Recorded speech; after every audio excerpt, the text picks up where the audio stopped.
like Rachel so excitedly said, I'm going to be talking about technology and hydration.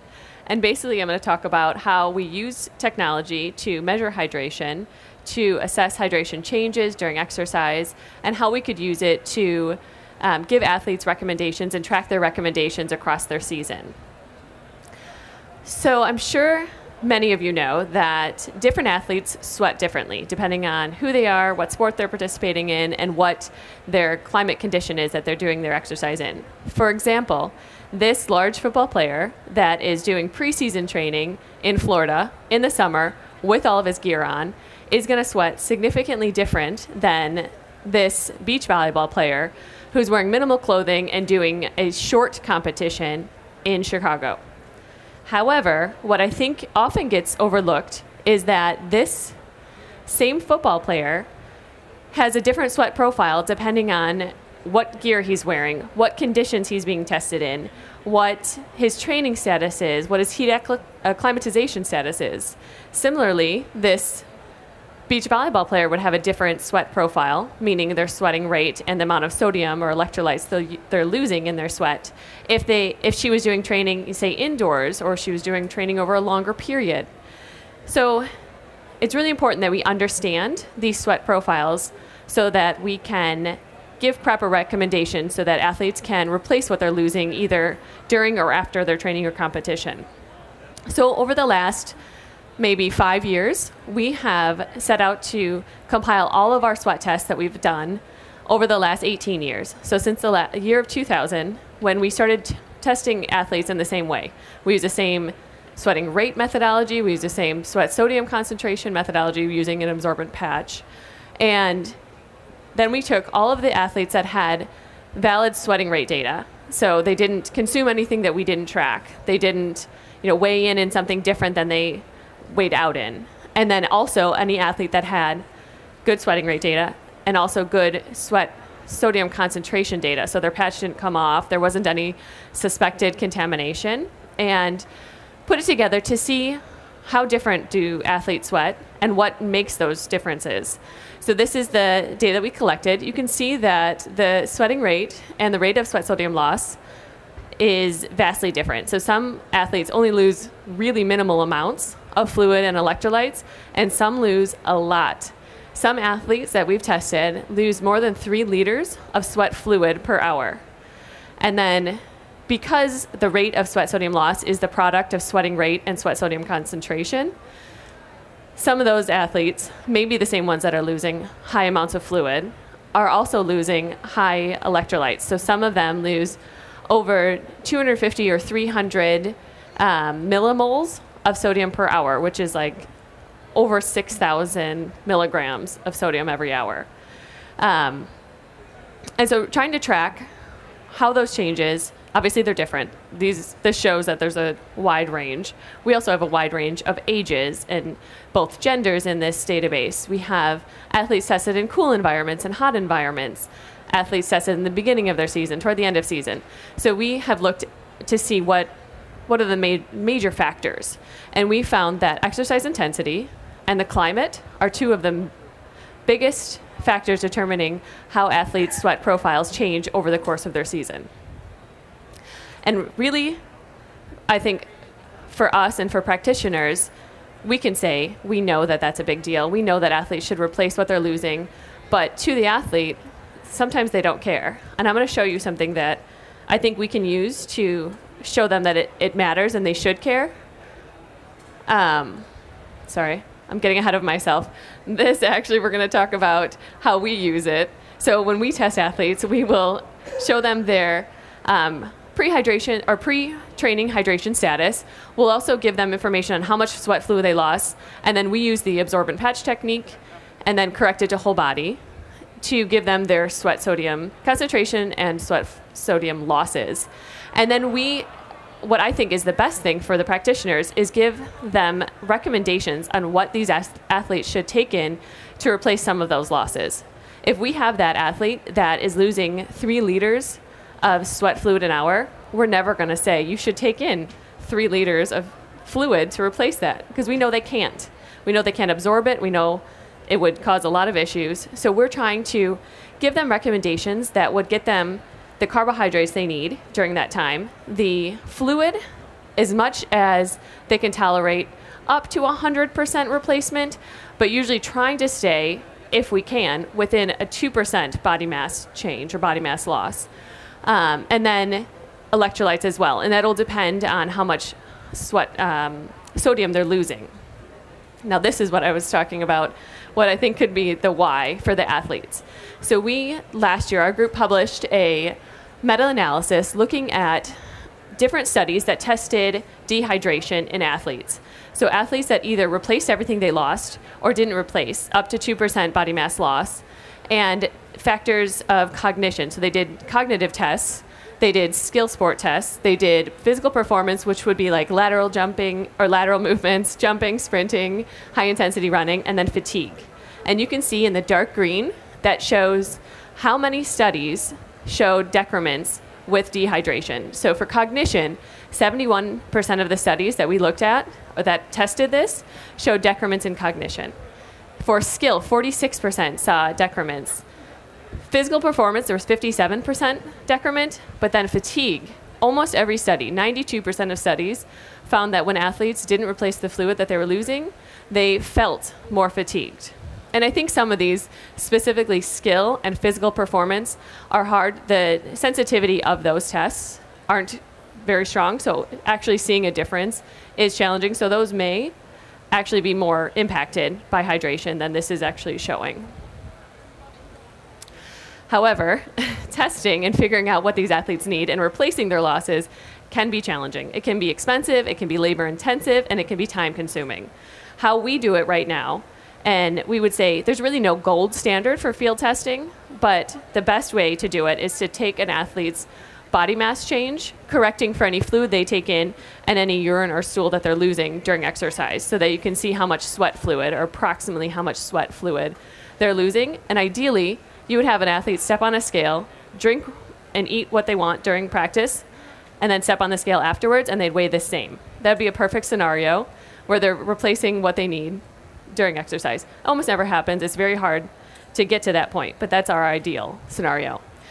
And then, like I said, we do sweat sodium concentration testing with the absorbent patch technique. So we put a patch on their arm, and then once it gets to adequate saturation, we take it off. We send it to the lab, have it analyzed, get the results, and then make those recommendations. So obviously, there's a lot of equipment involved, there's a lot of expertise involved, and there's a time lag. So from testing to shipping the sample to the lab or taking it to the lab, to analysis, to results, to recommendations, can take a while. And so can we use technology to shorten that, to give the athletes recommendations sooner? Because we don't want them to get the recommendations and then already be in a different phase of their season, already be more fit, be training in cooler climates or hotter climates, and then need a new sweat profile anyways. So we've been working on this system we call the GX system, or GX platform. And some of this we've already have out, available, ready to go. And some of it is what we're hoping to accomplish. So you can see right now we have the hydration profile. So when we go out and test the athletes, we put together their profile in that testing environment, at that testing intensity, with that athlete weighing what they're weighing, wearing what they're wearing. What is their sweat profile? And then we have this fluid balance tracking scale in a couple of the pro locker rooms already. And the athletes can weigh themselves before and after practice to track how they're doing. Are they actually taking in what they need to be taking in throughout? And the practitioners have access to this, so they can target some of their more high-risk athletes, the athletes they know are losing more, and track them a little bit more often. And then we have used that 18 years of testing data that I showed earlier to make a recommendation engine. So if the athlete's losing this amount of fluid, this amount of electrolytes, what products should be recommended? And we try to give them recommendations based on what that team has available to them. What kind of products are they using already? And then how would the recommendations fit within those products? So we can say, take this many bottles of water with these chews, and that'll get you what you need. Or this endurance formula with water. However it might pan out to give them the carbohydrates, fluid, and electrolytes that they need to replace. And then these pods and the customized vessel have been, I think, really well received. The vessels help, track the athletes' individual bottles, eliminate some of the germ situation. And then the pods are being developed to really make it seamless for practitioners to give the athletes the level of electrolytes and the amount of carbs or the concentration of carbohydrates that they need. So we have 3 different, or potentially 3 different, maybe 4 different levels of carbohydrate and 2 to 3 levels of electrolytes within these pods. So we could say this athlete needs a 2L pod for this testing scenario, and then the athlete or the practitioner just has to put that pod into that bottle of water, works with that vessel. And then the digital tools, so that practitioner has access, like I said, to this digital platform that they can track the athlete as they go through the season, and they can track their progress throughout, and they can see who those high-risk athletes are through this system. What we don't have yet, but I think would be a really, really nice piece to this platform, is this sweat test patch. If we had something that used technology to track fluid loss and electrolytes via a patch that we can have practitioners put on the athletes or have the athletes put on themselves during training or competition, they could more easily track their sweat profiles over the season. So I'm not sure if I stressed it enough. The repeatability is a really big factor. Being able to test an athlete, I would say, ideally, in at least a hot and a cool environment, and in each of those environments, at 3 different levels of intensity. So a low intensity, a moderate intensity, and a high intensity practice. So having 6 sweat profiles on every athlete would make it easier for those practitioners to give pretty personalized recommendations for these athletes in a variety of different environments. And then ideally it would look something like this. It could be scanned, or a picture could be taken of it with a smart device, and then it would go into that GX platform system. So it would show up on that balance scale. It would show up on the electronic management system that the practitioner has, so that they'd have everything right there. We wouldn't have the time lag between analysis or collection and analysis and recommendations. They would get it right away after practice. They would even know how much fluid they need to replace right away. Like, this is the deficit you're at right now. In the next hour or 2, drink this amount of fluid to get back to your pre-training baseline. We've put together a video that shows how this whole system would work together, and how this sweat patch would really complete the circle and make this system really, really unique for practitioners. So I'm going to play it now. It's about 2 minutes, and then I can take any questions afterwards. And hopefully it plays, and hopefully the sound plays too. To compete at the highest level, you've got to be fast. You've got to be strong. You've got to be at your best. Gatorade GX helps athletes get there through sports fuel personalization. Since every athlete sweats differently, they need their own sports fuel solution. One size fits all doesn't cut it. GX is designed to track, analyze, and optimize each athlete's fueling needs. GX Patch measures sweat rate and sodium composition during training. Combined with the recommendation engine powered by GSSI Science, GX generates specific fuel strategies based on the athlete profile, their specific activity, and environmental conditions.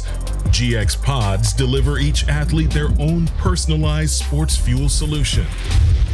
Data from weight tracking, fluid balance, and sweat test results can be accessed and analyzed via mobile device, tablet, or computer. GX allows teams to test athletes in multiple environments and different conditions, leading to deeper insights and sports fuel recommendations. Gatorade continues to define the future of sports fuel, using hydration and nutrition science to help every athlete optimize performance through the ultimate platform for sports fuel personalization, Gatorade GX.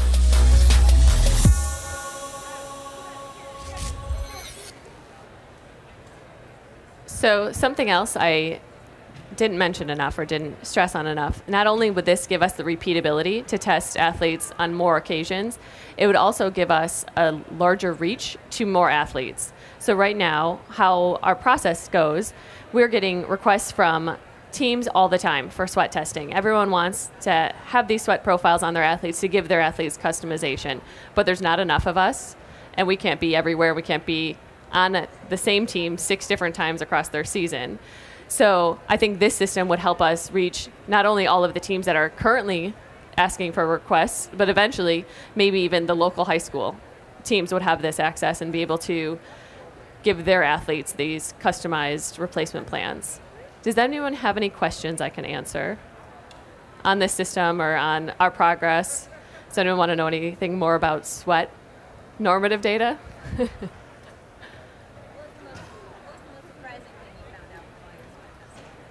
So she's asked what the most surprising thing we found out from the sweat testing. I think maybe 7 to 10 years ago, we thought that sweat sodium concentrations stayed the same, and we knew that sweating rates changed. So we thought we could use the same one sweat test, one sodium concentration, and just apply the sweating rate to make the sweat sodium loss and give the replacements based on that.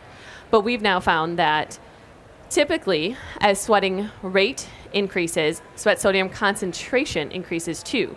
So the total loss is even higher than we would have normally expected. There are things like heat acclimatization that will bring up sweating rate without the sweat sodium concentration. So I think that was one of the most surprising things we've seen. We've also done a lot of work with the amount of sweat trapped in clothing. So could we have a basketball player step on the scale fully dressed? Because that's one of the biggest issues for our athletes. Like, you have to undress to near nude to get a really accurate assessment of sweating rate. So could we have them step on full dressed and just click on what they're wearing, and then have them at the end step on fully dressed, click on, to make it way easier for the practitioner to do this every day? And we're getting some really good data, and in some sports, we could give them algorithms that will correct pretty well. Other sports, like football, that have a lot of padding and a lot of equipment and a lot of different body sizes, it's a lot more challenging. So we're not there on that one yet. Yes? How much does an athlete's diet have an impact on the sweat profile? Sure. So he's asked how much an athlete's diet will have an impact on an athlete's sweat profile. If an athlete's eating a standard diet and drinking to normal hydration status, it won't affect it much at all. If an athlete dramatically changes their diet, so they go from either consuming a lot of sodium to a very little, or the opposite, we'll see some of that change. It tends to level out, though, if they stay at that same level. But if they make dramatic changes in the amount of sodium that they take in, we will see some of that in the sweat. Even in short term? Typically short term, yeah. Acute changes, yeah. Not typically, like if they have one day, we won't see that. Unless they don't have well-functioning kidneys, we won't see it as much in a really, really short term. But if they maybe 3 to 5 days, maybe a week of that higher or that lower, then we would see. So the reason that I'm asking, I'm thinking like a spring football practice. Okay. The way a lot of teams are doing it now is they'll have a week of practice before spring break, and then a couple weeks of practice after spring break. Okay. And we all know what happens during spring break. And so what I'm hearing is that it would be very possible Yep. that when an athlete comes back from a week of spring break, their sweat profile could be different than it was prior to. Yes, so he's saying athletes that have training 1 week, then have, say, vacation, like a spring break, 1 week, and then a couple more weeks of training after that. Because of what they're doing in that 1 week of vacation or spring break, will that affect what their sweat profile is afterwards? It could. So if they are consuming higher amounts of sodium in that 1 week, it could. But if they go back to consuming their normal diet pre-vacation, it'll go back. So they'd only have a few days of higher electrolyte loss, and then it will even out to be similar to the pre-training, the pre-vacation training. But another question, another part of the diet, if athletes are inadequately hydrated, so if they're dehydrated, they're not able to sweat as efficiently. So that will change their profile. If they are regularly dehydrated, they will show less sweat or less fluid loss, and usually worse thermal regulation because of that. So those are the two main parts of diet that can affect a sweat profile. Good question. Yes? In your profiles, are you looking at more than just sodium? Are you looking at potassium, magnesium, zinc? Yep, good question. So he's asking, in the electrolyte profile, what are we looking at? So mainly sodium, but we do currently, because we can run it on an HPLC, we'll look at sodium, potassium, chloride mainly, because those are what's lost the most, but then also magnesium, calcium, zinc. We don't typically report all of those back to the athlete. We track it scientifically, but most of those are lost in trace amounts. So if they just consume a normal diet afterwards, they typically, unless there's any medical concerns, they'll typically replace those without issue, and they won't run into any electrolyte imbalance for the trace elements. For sodium, potassium, and chloride, we will recommend, but they're typically also in a sports product. So most sports drinks, most sports gels and chews have at least sodium and potassium, and usually it's sodium chloride, so chloride's also in that. But that's a good question. All of them are important. Sodium's lost in the highest quantity, so that's usually where we focus. Yep. Anyone else? Yes. Yep. Would that include altitude? Are there any changes or rates or differences in electrolytes lost or what have you with altitude? That's a good question. So he's asking if altitude affects the sweat profile, essentially. We haven't looked at that specifically, only because we don't have enough athletes that have done training at a lower altitude and a higher altitude to see the difference. I would speculate there would be at least some differences in sweating rate, and with that, some differences in the electrolyte loss as well, because usually when sweating rate changes, electrolyte concentration changes. Maybe because I'm not trying to associate